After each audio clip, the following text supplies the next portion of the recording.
Welcome back in to Exit 99 Sports. As always, my name is Caleb Deloach, and unfortunately, I am telling you today is our spring sport postseason, playoffs, postseason wrap-up. We have reached the very, very, very end now of the sports calendar across Southeast Missouri, specifically our Cape Jackson area. So, yeah, we are done across the board now at this point. It's kind of sad. Like I said, been a fun year, a long year, a lot of really, really good performances, a lot of good teams closing out good seasons and closing out strong.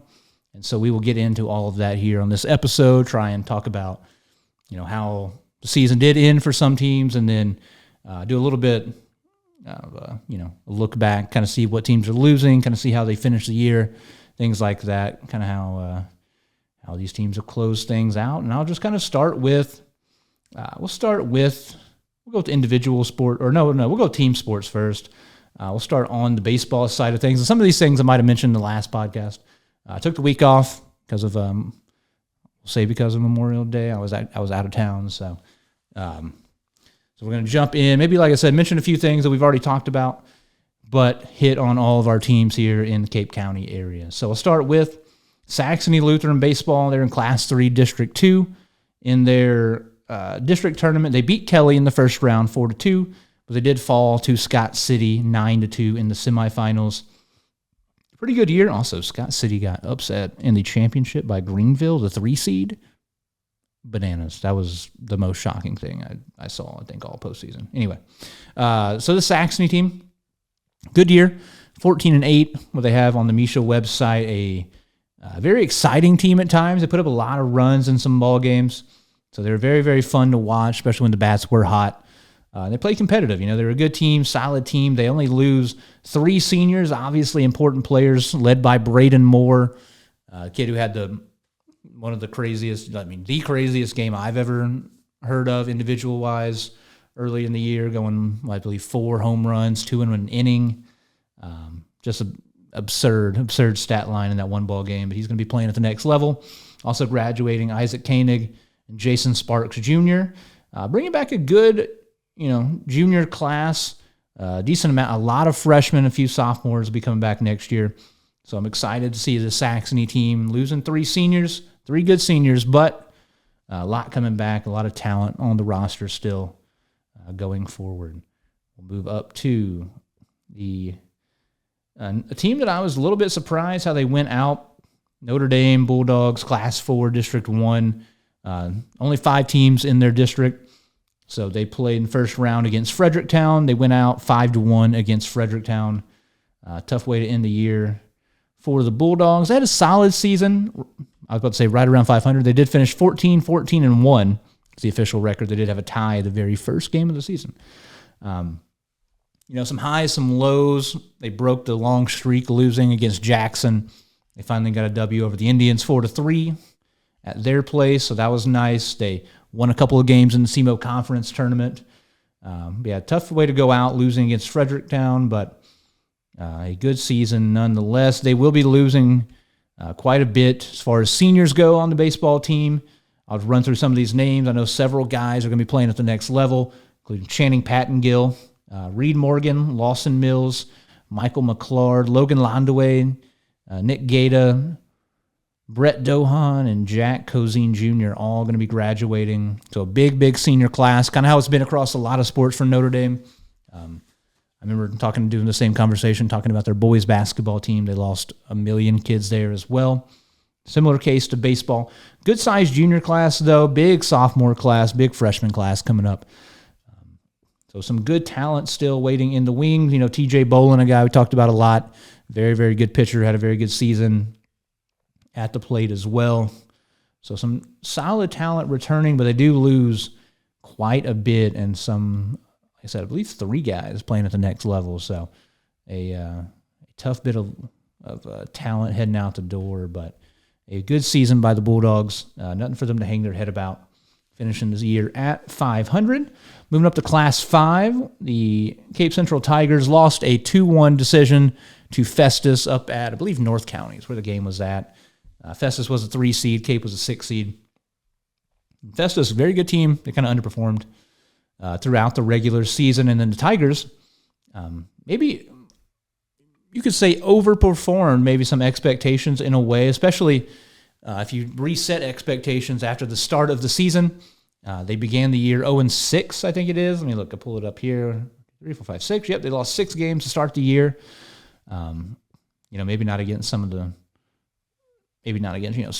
lost a couple at Sykeston, maybe not the greatest team in the world. Played some good teams in there, though, Farmington, Kirkwood. But another team who got off to Schneid against Jackson. They beat the Indians 5-4. First time again in 8 years or something crazy like that. But a good season, Cape Central hosted. They had that crazy win streak in the middle of the year, like I said, starting with that Jackson win. They won that Woodbat showcase they had over a weekend. They played well in the SEMO Conference tournament, ultimately falling in extra innings to Jackson in a rematch.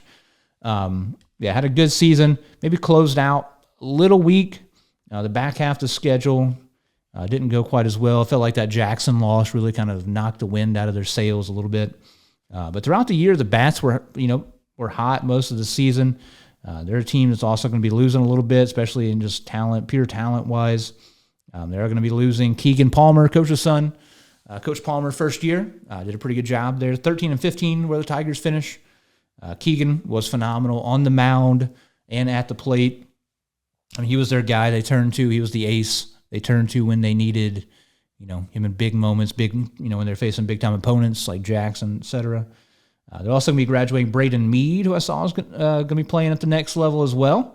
Declan Pittman and Travis Clipful Jr. So a small senior class again, but a couple of classes following up behind them. They'll still have some guys that had big moments. Obviously, Chapman Ogles, Jathan Spain, both very good players. Chapman Ogles, a guy who really felt like he's back to 100%. I know he had a tough injury, I believe his freshman year.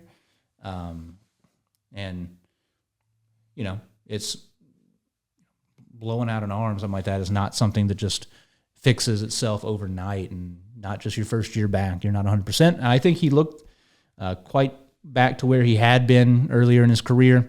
He looked really good this year. He lost a couple of tough outings where he only gave up maybe 1 earned run, 2 earned runs. But he had a heck of a season. Like I said, Spain, good player. Christian McNew had some good moments. Hayden Bowers. So some solid players. Caden Chenoweth. Some solid players that stepped up in big moments, had a lot of big hits, some good starting pitching coming back. So that's a team that I think will probably be improved even next year. Like I said, they're losing some good talent. But I think they can maybe even improve. Coach Palmer, I have a lot of faith in over there. Going to get things done. The team they did lose to, Festus, did end up winning that district in District 1, Class 5. And in Class 6, the Jackson Indians actually went on to win their district. They beat Fox in the first round, 12-0. They upset the 1 seed Lindbergh, 8-4 on the road, and then they played Kirkwood, the 2 seed, I believe, on the road as well, 7-0. So I know that was a big moment for Jackson. The team was very fired up. I know you had Drew Parsons on the mound for that one. I think he went complete game, shutout. I saw in the newspaper how he said, it felt good. Maybe getting a little bit of revenge on Kirkwood because that's who ended his football season up there at Kirkwood. So he was able to deliver the same and knock off Kirkwood, and their ace starting pitcher was their quarterback as well. So big time moment for the Indians. A couple of big wins. Jackson got hot at the right time. They had a crazy streak as well. I think they won. It was like 15 of 16 or something like that, 14 of 15 that they had won. And so they made it into the state tournament. They won that tough district and won. Lindbergh, like I said, very solid team. Some guys going to be playing at high major next level. Kirkwood, very good opponent. And then Jackson actually got the opportunity to host the quarterfinal. For those that don't know, in quarterfinals, they went to a series system, at least in Class 6. Not sure if they did that. They did in Class 5 as well. But in Class 6, had a 3-game series. It was at Jackson. I was able to go over there this past weekend, see Game 2 of the series. They lost Game 1. 3-1, 3 errors on the ball game. The Bats really didn't get going either, though. I think they finished with 3 hits. Just really good pitching out of Parkway South, and maybe the Indians not as tight as they need to be, behind the pitcher. And then second game, just tough. It was more Jackson really had a lot of opportunities. They left a lot of guys on base. I don't remember the exact number. I was trying to keep up with it because it was it was double digits by the end of the game. Unable to maybe get hits when they needed them, when they got guys in scoring position. They lose 2-1 in extra innings. How did that game go down? It stayed 0-0 for most of the ball game. I want to say Parkway South scored. Parkway South, I think they were the home team in it. Weirdly enough, it's always very confusing. No, let me think. I think Parkway South scored in. I think Jackson was the home team. So Parkway South. I'm getting my baseballs confused because I've been watching the College World Series where teams will be hosting, but they'll be the away team sometimes. Super confusing. I think, if memory serves, Parkway South scored a run in the bottom of the 6th.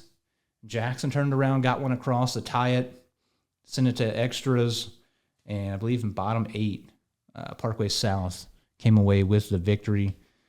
Jackson had some big plays, some big moments. Really, really good pitching throughout. Only giving up 5 runs in those 2 games. But on the flip side, the Bats just couldn't get going. Like I said, in the second game, Jackson out-hit Parkway South. They were hitting the starting pitcher all day. They were getting guys on base.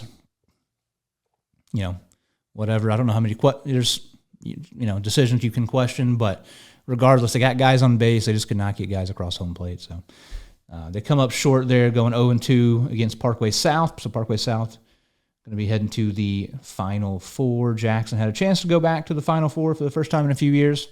They would have been playing Blue Springs South, good team out of Kansas City.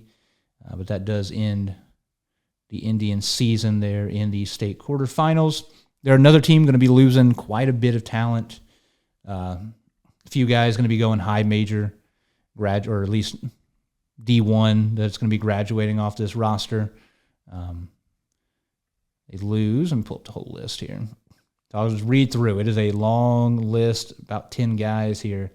Lance Wilson, very good DH. Braden Smith, good pitcher for them this season. Cole Coburl had a heck of a year on the mound this season. Peyton Kite, big center fielder. You can argue, say, maybe the most talented player. He's going to Bradley. Cooper Rhodes, I believe, going to Evansville. Braden Akers, Maxwell Blackburn, who's had some good moments on the mound. Drake Weber, and Benjamin Dombach. So a very, very big group of seniors, a lot of guys who contributed a lot of guys who were out there day in and day out for this Indians team. Now, Jackson kind of does usually have an embarrassment of riches when it comes to the baseball program, and they do have a good amount of dudes coming back next season. To be led, obviously, by Drew Parsons, who I mentioned earlier. He's committed to SEMO, plays catcher, pitches for the Indians. Probably he's going to be the best pitcher next season. He's going to be the ace next season. A lot of guys I do like coming back, though, especially younger guys even. Keegan Bregman has some good moments. Grant Brown, only a sophomore, playing third base. Adler Flynn playing up the middle, coming back as a senior next year. So they have a lot of talent. They will be good again next year, but they do lose a lot. So quarterfinals, it'll be tough to get back. It's always going to be tough in Class 6, but it's going to be a tough road with the amount of people that they are losing. But I really, really trust the players over there. They're always good. And year in and year out, Coach Roach has been doing a good job since he's been here. Him and his whole coaching staff do a great job. So I have the utmost faith that they will still be a pretty solid team next year when push comes to shove. I'll jump into, let's go to soccer here next. We had some teams win a couple of games in districts. We'll start in Class 2 where Saxony is at. They won game 1. They played Perryville, tough team. They played Perryville, I think, twice in a week, I want to say. They beat Perryville 1-0. to get to the semifinals, but they ran into a brick wall there. St. Pius X shut them out, beat them 6-0 there in the semifinals. A tough loss for the Crusaders. Good year for Saxony, 9-8. They always play a tough schedule, play all the schools a little bit bigger than them here in Southeast Missouri. They do lose a big senior class. Allie Miller, Margaret Hillen, Isabel Brown, Faith Dreyer, Camille Ritchie, Amelia Wilson, Adelina Deckard, and Abigail Haley, all going to be graduating. They have only 3 juniors on the roster, at least at the moment. Good size sophomore and a lot of freshmen on the roster as well. We'll obviously see how that pans out. So losing a lot over there at Saxony. A lot of girls who contribute a lot to the team.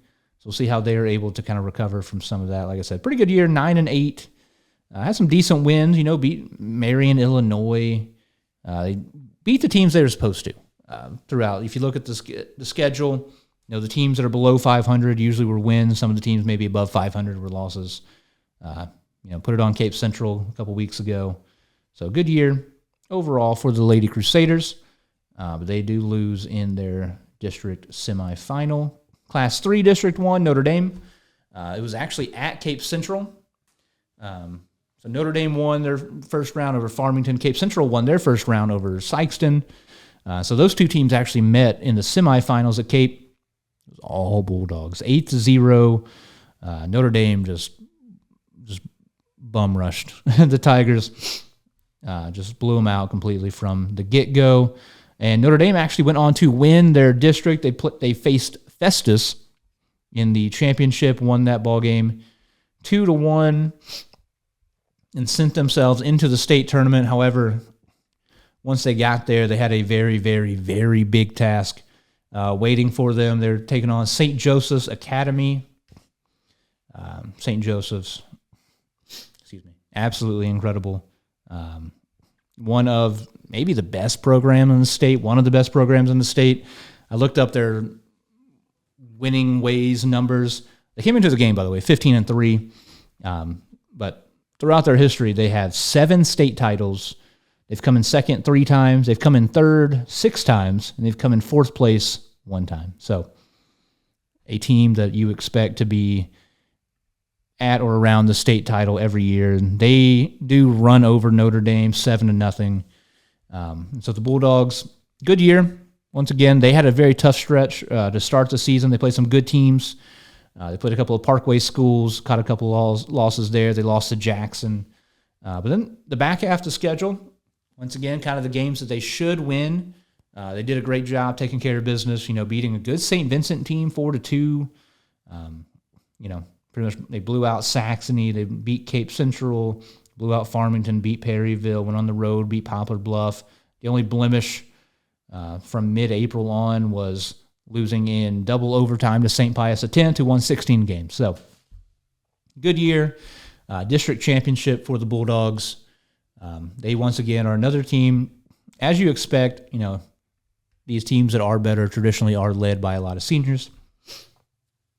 And Notre Dame will be graduating quite a few girls. Looks like around 10 as well. Cora Burford, Addison Clippard, phenomenal goal scorer all season for Notre Dame. Skylar Kraft, Sophia Emmons, Colby Grimes, Claire Henneman, Isabella Palmer, Stella Schwain, and Maya Schaefer. So they do lose quite a bit. Some good talent, though, coming back. Only 4 juniors listed on the roster, but Lola Wunderlich, Maya DeBow, great 1-2 combo with Clippard all season long up front. Mia Panton, Aiden O'Daniel. So a good team. A lot of sophomores listed on the roster. A ton of freshmen played for them this past year at the lower levels. So Notre Dame, they kind of move like clockwork as well in soccer. They're going to be good. They're going to get girls ready, put them in the right place to win, and they're going to be back playing well again next season. I have no doubt. Coach Ryan Schwain does a great job over there. They officially finished the season 12-7. So a good season for Notre Dame. Making it to the state tournament, like I said, St. Joseph's Academy. You never want to just say pack it in ahead of time, but you just kind of do what you can with the team like that. And then in Class 4, where Jackson was sitting, They are in a very, very, very tough district. So, Class 4, District 1, Jackson was the 3 seed coming in, which is crazy if you've, seen Jackson this year. They were, I think, 14-3 or something like that, 12 or 13-3, something like that going in. But their district, the 1 seed is Corhezu, who, all year long has been the best team in the state of Missouri. And then they won Class 3 last year, state title. And then Narix Hall was the 2 seed. Narix Hall, one of the best teams in the state. They won the Class 4 state title last year. So you had 2 state champions in the district alongside, good Jackson team, Oakville, Lindbergh, Seckman. So an absolutely loaded district.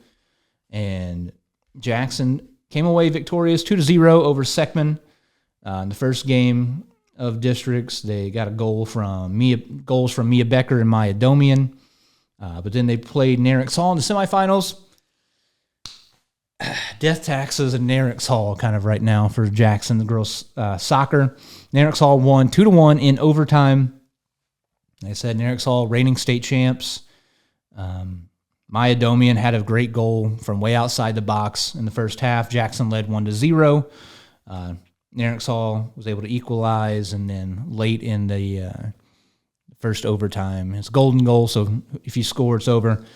Late in that first overtime, Narix Hall got a goal and put Jackson away, and that is the 4th straight year that Narix Hall has ended Jackson's season. So a tough, tough, tough monkey on the back of the Indians, losing to Narix Hall once again. Jackson does finish the year, though, 15-4. No exception to kind of the attrition that I mentioned earlier. They're going to be losing a lot, and a lot of very good players, a lot of good starters for this team. Riley Monaghan had a great year, goal scorer up front for the Indians. Brooke Balsman, she's been a very, very good center back for Jackson. Jenna Green, Ella Hasty, Mia Becker, who I just mentioned, got a goal in their first round of districts. Lily Conrad playing up front had a good year. Maya Domian, can't say enough. Going to be, I don't know if they've said All-State, 2-3-time All-State now, probably player this year. Going to play at SEMO, best all-around player for the Indians all season long, kind of dominating the middle of the field, helping distribute, scoring goals when the ball does come her way. So a lot of goals going out the door for the Indians. Also, Alyssa Lord, Cameron Alsdorf, starting goalie for the team. So Jackson's going to lose a lot. But I'm not worried, you would say, about them going forward. They have just kind of a tradition of success. I mean, you just click on their history, right? 15 wins this year, 15-4. Last year, 17-4, 17-2, 17, 19, 17, 19, 17, 19, 20. The last decade, their worst season win number-wise is this year of 15-4. So they have kind of got it figured out. Coach Caleb Besink, first year at the helm. Good job, I'd say, overall. They do bring back a good amount of players, a good amount of girls who, made big strides, kind of stepping into bigger roles. Some underclassmen that played a lot, Addison Crooks, Reagan Gwynn in the back, Mason Daniel, Rachel Berger in the middle, played well throughout the season. You got Emma Larson, Rudy Klun, Ashlyn Dawes, Jocelyn Sauerbrunn, and Maddie Stelling all moving up to seniors this year. So a lot of good talent there in the senior class next year. And I expect Jackson to once again kind of dominate the area, kind of be the class of the area as they have been throughout the years. So I believe we talked about most others. We finished up all the other team sports. We finished golf the last time I had you guys, tennis, volleyball. But one thing that just finished this past weekend is the state track and field meet. And there's a lot to kind of get into here, so I won't waste too much time. I'll just try to go over, maybe just try to find the people here in each of our schools in the Cape Girardeau County area. And we'll start Class 2, Saxony. Saxony is in Class 2. I was reading something else and trying to say Saxony at the same time. They sent a good amount of they sent a few kids up to the state meet. They had some good finishers while up there on the girls' side. Abigail Haley came in 12th in prelims, so didn't get to the finals, but she did come in 12th, 16:92 in the 100-meter hurdles. 4x4, their team finished in 12th in the prelims at 4:18:45. In pole vault, they did have two girls there in pole vault. Sarah Seaball came in 12th place, jumping 2.8 meters. And then Casey Call got herself a first-team All-State nod, got herself on the podium. Top 8 finishers are considered, like I said, All-State. And you get yourself, like I said, on the actual podium out there. Get a picture taken, get a medal.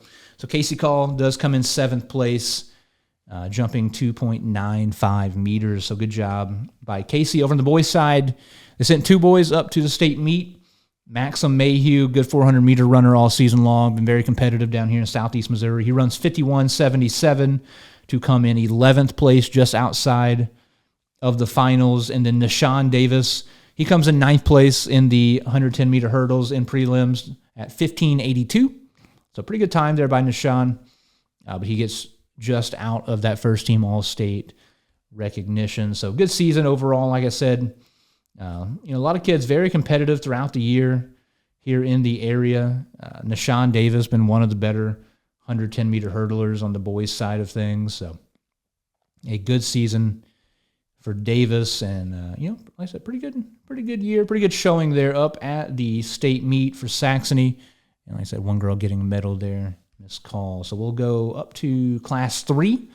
A little bit of a weird situation here, private school situation for Notre Dame. So their boys are in Class 3. The girls are in Class 4. So we'll get to the girls here. But first, boys, Class 3 meet. They had quite a few people up there, a couple of people running a couple of different races. So we'll start with, they had a field competitor. Ellis Bruni had a season best, 4.27 meters on the pole vault to come in 5th place, got himself an All-State nod, so big-time jump by Bruni. Big-time finish there for him. Relay-wise, their 4x8 team came in 10th place, running at 8:30, so good job by them. The 4x2 team, they were able to qualify for the final.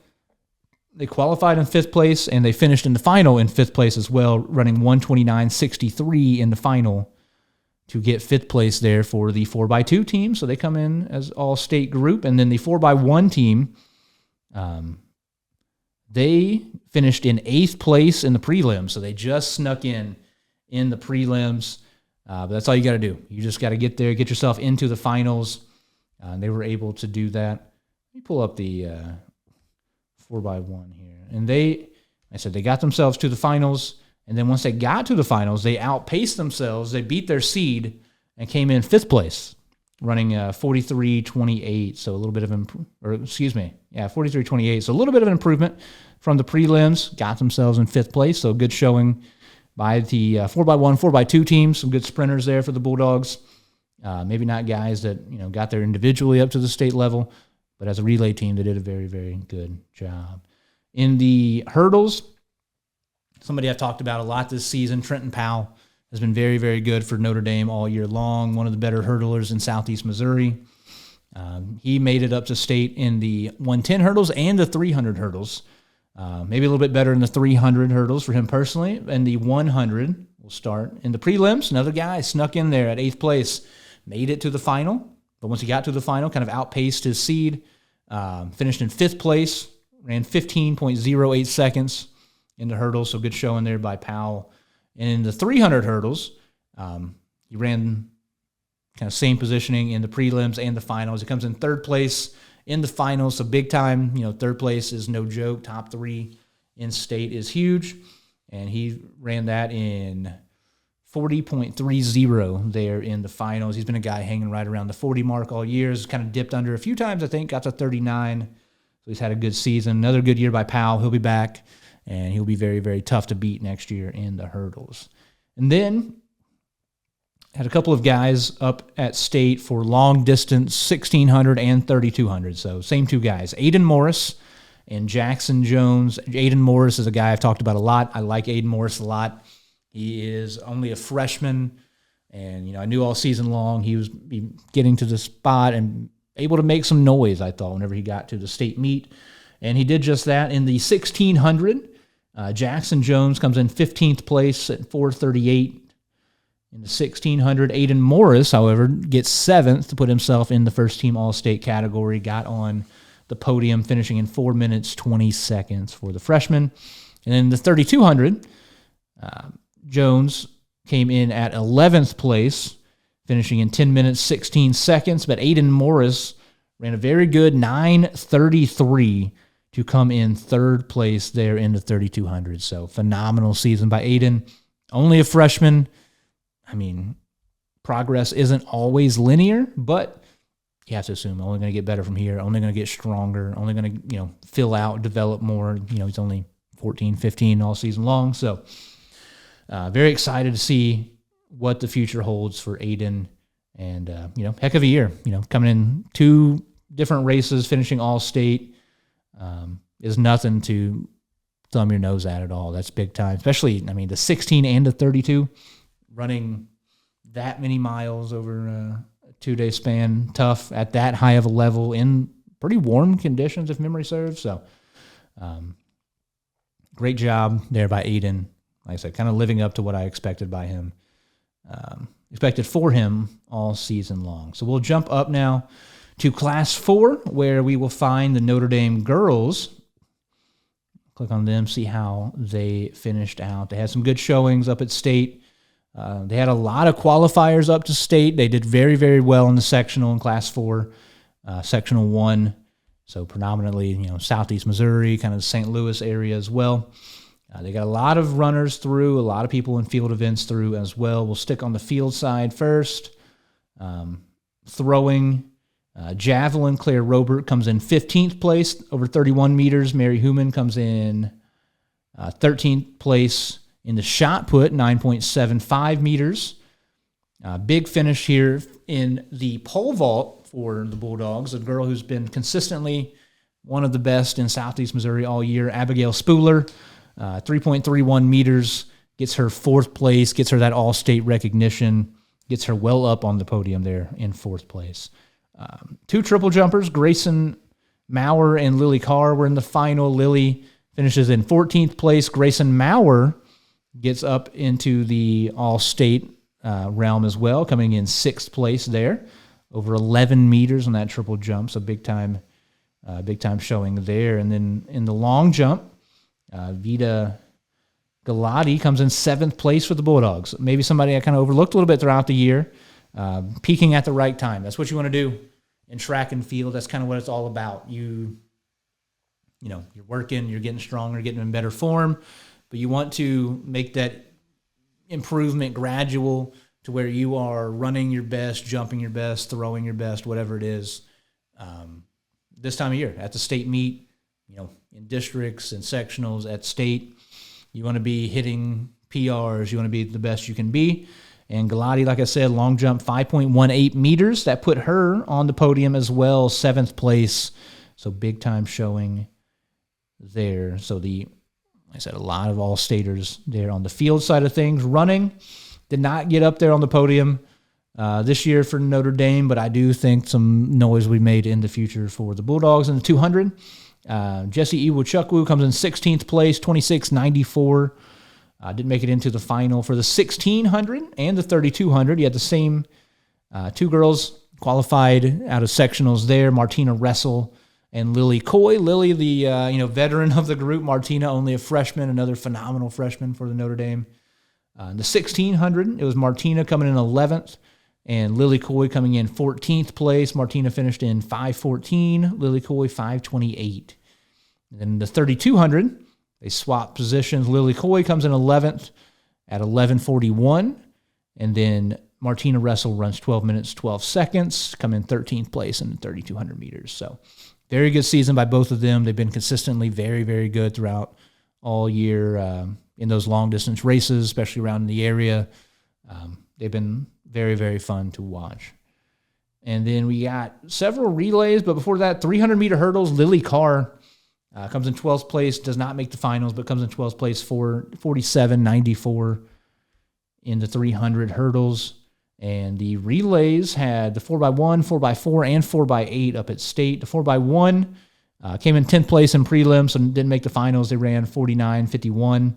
The 4x4 team, same deal, did not make the final. They came in 10th place, 4:08. And then the 4x8 team, 10 minutes, 5 seconds, comes in 13th place. So a good showing. A lot of girls qualifying for the Bulldogs. They had a very, very good year throughout the season. A lot of talented runners, a lot of talented people, a lot of field athletes, And so they're a team that I expect to have a lot of runners and field athletes back next season. They're going to be competitive and very, very tough outs once we get to track season next year. And some of those distance runners, Martina Russell, expect to see her doing big things in cross country early next year as well. So I'll now jump up to Class 5, Cape Central, Jackson, up in Class 5, boys and girls.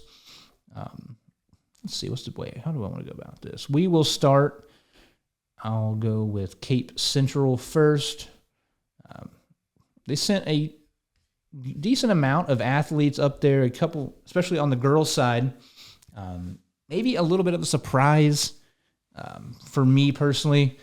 Taraji Riley just missed out on the final. She came in 9th place in the prelims. Ran 12:37, not a bad time. Not quite the PR. I think she got under 12, earlier here in the postseason. But runs 12:37. A lot of wind blowing in their face. I remember up at the state track this past week. So that could have played a little bit of part in it. So she just misses out on the all-state recognition, comes in 9th place in the 100. Jamie Dawson-Ide, a very good multi-sport athlete for the Tigers, good basketball player. She made it up there in the 400. Made it up there in the 400 meters. She came in 15th place, a minute, 2 seconds. Pretty consistent to where she has been time-wise. She's been running right around a minute all season long. Their relay teams have been good all season. They're one of the more dominant relay teams in Southeast Missouri. The 4x1 team comes in 14th place, and the 4x2 team also comes in 14th place. And then in the discus, Layla Bergfield comes in 16th with a throw of 32.21. So those are kind of the people who did not make All-State. I guess I'll stay with the Tigers here. On their boys' side, they had two athletes who, in my opinion, could compete at the very, very highest level here in Class 5. Isaiah Husky, been a great shot putter, the best shot putter in Southeast Missouri. Big, strong kid. He's been putting up huge throws, and the state meet was no exception.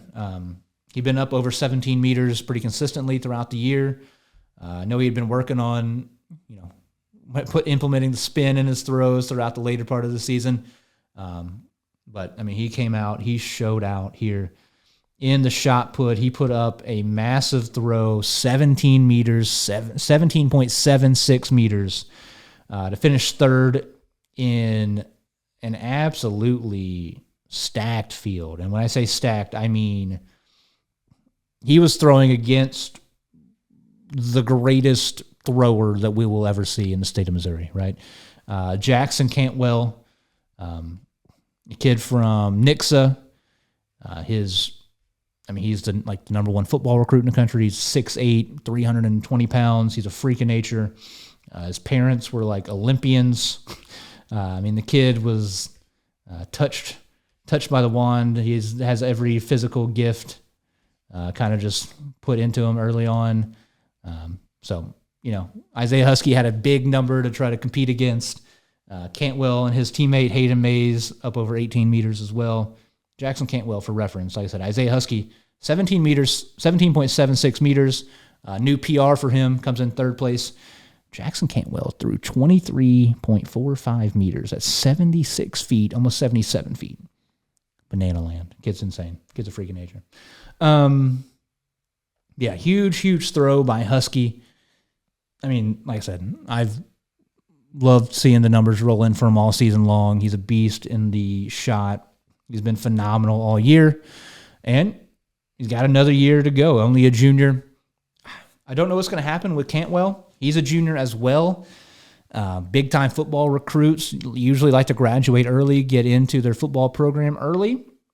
I mean, we could be looking at a situation where Isaiah Husky is a contender to win a state title next year in the shot put. So great job by him. Great finish to the season. He is the example I talked about of you want to be peaking at the right time, and he did. He peaked here in the state championships and put up a big throw. And then in pole vault, Kent Sheridan has been a kid that's been dominant all season long. He's winning every meet he enters, especially here in southeast Missouri, eastern side of the state.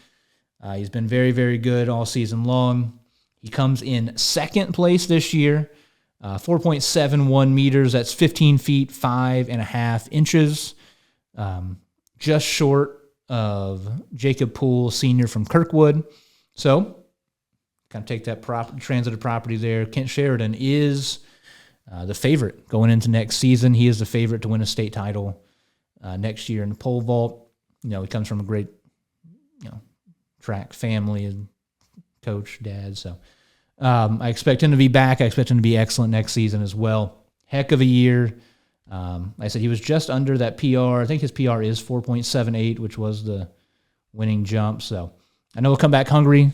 Finished third last year. Comes in second this year. So, hey, looking for the gold next year. Let's go. Let's get it right, Kent. So I'm excited to see what he can do. I think he's going to be great. It's going to be a lot of fun to look forward to next season, kind of what he can do, what numbers he can put up. So we'll talk about Jackson now to close. And I want to close with Jackson because they did have some of the bigger results here of the championship season. We'll look on the girls' side first. So Jackson put through a good amount of girls throughout different events. Pretty good group of throwers went to state. I'll start with shot put. Emerson Gross actually qualified in discus and shot put. So in the shot put, she comes in 11th place, 11.43 meters. Great job there by her. In the javelin, Katarina Ellefson comes in 10th place in 38.13 meters. Been consistent all season.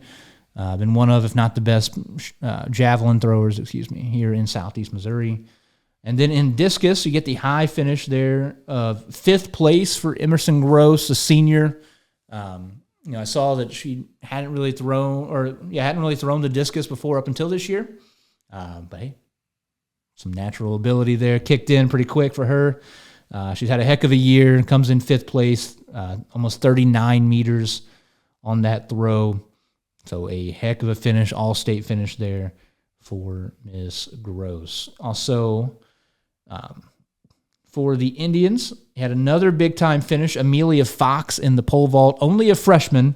She finished in 6th place, get up on the podium, 3.53 meters. Big-time jump out of her. She's had a good year, been pretty consistent, like I said. I'm saying about a lot of these kids. And, kind of, like I said, peaking at the right time. Did well there in the finals as, like I said, a freshman, stepping up, competing against a lot of very, very talented people. And comes in there in 6th place, got her all-state medal as well. So Brooklyn Williams in the long jump qualified for the Indians, the only horizontal jumper there for the Indians. So she finished in 10th place at 5.24 meters. Their 4x18 qualified for state. They finished in 14th place, just over 10 minutes, 3 seconds. And they had a couple of distance runners. One in the 1600, that was Emma Needbalski. She comes in 14th place, 5 minutes, 17 seconds. And then the high finisher for Jackson girls was Annika Barks. She finishes in 4th place, 11 minutes, 8 seconds. And just a phenomenal way to cap off the season for Barks. She'd been running well. She's been dominant in the area all season long in distance races. And she ran a really, really good race. It was a pretty quick race. There were some very big-time girls running in the race that finished ahead of her. And she was aggressive, I thought, late in the race. It was nice to see. She started out slow. She kind of let other people set the pace. She kind of sat back in the back of the pack. And then just started picking people off one by one. kind of made her move throughout the race and then finished strong, had a huge finish at the close, come in fourth place. I know she was excited. I saw her throwing her arms up at the finish line. Very, very excited for her, and a very, very good close to her season as well. And then we'll flip over to the boys' side, where Jackson sent a few competitors over, a couple of people running in several different races. We'll start with the field events in discus. Bryson Wessel, very, very good football player, very good wrestler, third place wrestling, all-state football player. He comes in ninth place, just missed a podium, just missed a medal stand in discus. 49.71 was the throw for him. He's another guy, though, I expect to be back and be competing at another high level next year if he chooses to stick with discus. A lot of opportunities in football ahead of him, so we'll see what goes on there. Ryan Larry competed in the high jump for the Indians. He finished in 14th place, 1.78 meters. It's right around that 6-foot mark for Ryan Larry. The tough story of the day for Jackson, the 4x100 team. They finished in 8th in the prelims, so they did make the final. They ran 42.16. Good team throughout the year. They've got the anchor of Blayne Reagan, who's we'll get to, stud. Barrett Reagan, his brother, very, very good runner as well.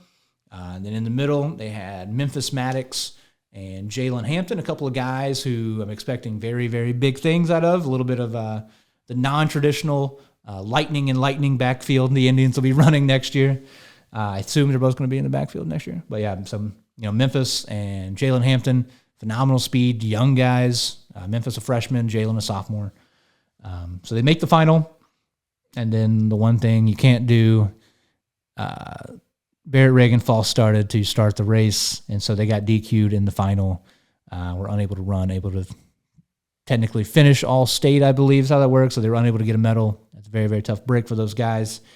That's kind of the part that sucks about track and field. Sometimes you get to this high stage and just one false jump puts you in a tough spot. So tough break. But there were a couple of individuals that did finish triumphantly for the Indians, we'll say. So 100 meters, you had Blayne Reagan and Barrett Reagan both competed in the 400, and Blayne qualified in the 100. Also, I know that they had Blayne a part of the 4x2 team, and I don't know what happened exactly. The 4x2 team had a DNS next to their name at the sectional round, I want to say. So I don't know what happened. I don't know if it was a false start like this or if it was an injury or something messed up. I don't know what happened. I don't know what the cause was. I didn't look into it. It was disappointing. But, man, I would have loved to seen Blayne Reagan in the 200 because that's another race I think he could have been in the finals. I think he could have been getting on that medal stand, being competitive in. Not this year. Maybe we'll see it next year. Only a sophomore. So I'm kind of excited to see where he goes from here. But 100 meters, Blayne Reagan in the prelims comes in 7th place to get into the finals. He ran 11:06 in the prelims. Decently above his, best times of the year. I think his low on the season is 10.7 flat. In the final, tough final, a little bit of a headwind. A lot of very, very good runners, a lot of great sprinters. He finishes in 6th place, 10.78 seconds in the 100. It was a stacked field, like I said, up at the top. There was a big group. Like I said, Blayne, in my opinion, could have been anywhere from 4th to 7th there, in my opinion. So he does finish right around where I thought he would. A couple of hundredths here or there is the difference between, maybe 6th and 4th place, but you cannot complain. Big time effort there as a sophomore in a very, very, very good field in the 100 meters. Then Barrett and Blayne ran prelims in the 400. Barrett ran a 48.11 to come in 3rd, and Blayne Reagan ran, at the time, a new PR and a new school record of 47.28 in the prelims. So he finished 1st in the prelims. Barrett finished 3rd. And so the way that works in track is moving into the finals, Blayne got called the preferred lane of lane 4, and his brother Barrett was just inside of him in lane 3. If memory serves me correctly. So he was in Barrett's in lane 3, Blayne is in lane 4. And from there, go check out our Exit 99 Sports Facebook page if you want to see the whole video of the race. I mean, just an incredible race. I know that there was a crazy finish in one of the long-distance races, so I'm not going to try to take away from that as far as the race of the day on the weekend, maybe. But, I mean, the race of the day, in my very biased opinion, 400 meters, you have Blayne Reagan, who's run 47 low now. You had a kid named John Moss from Hickman, who had run 47 low this season as well. Both of them sophomores. Moss had run a 20.9 200 meter at some point this season. He is an absolute stud. And so, Blayne had his hands full in the race, and it was incredible. Like I said, I implore you, not just for my own personal fulfillment here, getting me more clicks or views or something, I implore you to go look at the video I have on the Exit 99 Sports Facebook page and see how that one went down. A lot of very good runners in the race. Blayne Reagan, maybe a little bit behind, running about 2 to 3 to 5 meters, maybe at the most, behind Moss. The first 300 meters of the race or so. Moss had a lead going into the final 100. Like I said, maybe about 3 to 5 meters, and Blayne just never faltered. His stride never changed, his arms never changed. He never, he never looked winded. He never looked desperate. He didn't flail. He stuck to his training. Obviously not the tallest kid in the world, but a very strong build. Just used his power, obviously his incredible natural talent, whatever, grit, willpower, whatever you want to say, and crossed the line, got the lean right in front of John Moss to come in first place and win an individual state title for Jackson in track and field for the first time since 2014. I mentioned it on either Facebook or X since Sierra Maddox. A lot of people learning about Sierra Maddox because of that. 2-time state champion herself in the pole vault. Shout out Sierra. Incredible. It was such a fun race. And then the incredible didn't really end there. Blayne Reagan for the Indians comes in 4th place. He runs under 48 seconds as well. So 4 guys finished under 48 seconds in the 400. Incredible race. Both brothers running sub 48 is crazy. It's insane. It makes me just want to find any kid that's a good athlete at Jackson to make them train in the 400 so that they can compete next year in the 4x4 at state. Because you got 2 guys running 47 in the 400. Can we get 2 other guys running 50-ish to put together a 4x4 team like that? I'm excited about the possibilities. Blayne Reagan, state champion as a sophomore, is crazy. Blayne Reagan, 4th place as a junior, phenomenal for him. So shout out to the Reagans, the Reagan family, obviously the boys, their whole family. Incredible race. I think that puts him, I want to say 7th all time in the state of Missouri, 400 meters for Blayne. Every guy above him ran at a very high D1 level, and then about half of them have run. One of them was Quincy Hall, who just got a gold medal in the 400 in Paris. Pretty good company to be with. So, the stuff Blayne did this year was unbelievable. It's blown me away all season long. He's been my favorite athlete all season as far as track and field goes. Maybe my favorite athlete regardless of sports. It's been awesome. It's been an awesome year, and no better way than capping it off with the 400 victory. I bought the live stream from Misha. Misha, I beg you, please make it work on somebody's phone just one time. Make it work on the phone. I watched it. I put it on my 80-inch TV. Watched the race. I was on my feet. I was freaking out. The fact that him and Second place, we're within 4 100ths of each other. It was insane. So it was exciting, incredible time. So shout out to Reagan. Man, they were awesome all season. Blayne getting the first place there in the 400 was very, very cool to see. So big time runs, big time year in spring sports for everybody. Everybody in the area competed at a high level. This Cape Jackson area, very, very good across spring sports. Very, very good years. It was an awesome time for me. I enjoyed watching it. I enjoyed rooting on these individuals, rooting on the teams, getting out, seeing some of the teams play as well. It was a lot of fun, and it was a great, great season. And, like I said, I'm a fan. I do this all as a fan. I just want to give all these kids all the props they deserve. Give them their flowers, as the saying goes. They deserve it. But a lot of fun. So they definitely entertained me throughout the spring sports season and throughout the year as a whole. The whole sports calendar now for high school comes to a close. A lot of seniors moving on from this area. A lot of very high talent, high character kids going to be graduating, going to be doing other things in life, work, school, other trainings, stuff like that, military. So a lot of great kids moving on, but a lot of exciting kids that are going to be sticking around. Have me very excited for this upcoming school year. Not just spring sports, but we'll be getting things ready for the fall. I'm not going to go anywhere. We're going to keep doing this. I'm going to keep talking to you guys about anything I can find to talk about, which is not too hard for me if you haven't noticed. So we're going to keep it going. Like I said, now that sports are over, I'm hoping to be doing a lot more interviews, some things like that, be able to record some of those and just keep pumping them out throughout the summer for you guys. We get Cody back in here. Me and Cody might do some fun theoreticals, maybe some look-aheads as we get closer to fall, which is closer to football season. That kind of moves the needle for a lot of people. So we'll be talking a lot of football. We'll be looking ahead, looking what teams have coming back.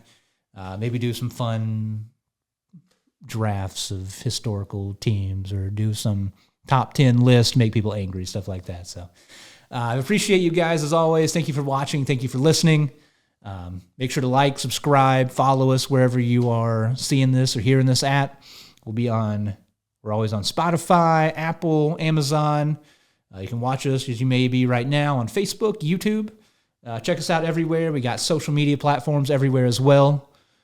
Exit 99 Sports, X, Instagram, TikTok, Facebook, where I post videos. So I've made a promise to only myself that I will be more involved in TikTok. We'll see how that goes. I'm calling out my 20-year-old sister to give me assistance with that, as I am old. So, but no, I appreciate you guys. Thank you all for being with us. Thank you for sticking with us all season, all year, school year. And yeah, excited to keep it going. Excited to see what next season and next year has to hold. So for the last time in spring sport calendar, I'm going to sign off. Thank you all. Have a good one. We will see you next time.